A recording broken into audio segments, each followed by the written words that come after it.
यह अभी लैपटॉप बंद है। देखिए इसको हम ऑन करते हैं। देखिए किसी भी लैपटॉप में आप देखेंगे तो साइड में एक बटन रहता है।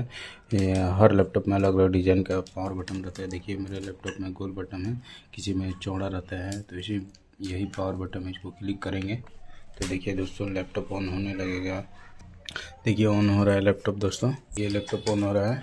आपको लैपटॉप चलाने में कोई बड़ा अभी लैपटॉप ऑन हो रहा है दोस्तों। ऑन होने के बाद इस तरह का आपको इंटरफेस दिखेगा। आपको सामने वाला डिस्प्ले इस तरह का पैनल दिखेगा, आपको ये सामने दिख रहे हैं। ये देखिए पावर बटन है। तो देखिए दोस्तों ये पावर बटन है, यहाँ से आप पावर ऑफ ऑन कर सकते हैं अपने लैपटॉप को। और करने के बाद इस तरह का दिखेगा। देखिए दोस्तों ये सामने वाला ये टास्क बार है, जो आप कोई भी प्रोग्राम खोले रहते हैं यहीं पर शो करता है। ये सामने का स्क्रीन एरिया है विंडो का। देखिए मेरा लैपटॉप है, इसलिए आप अपने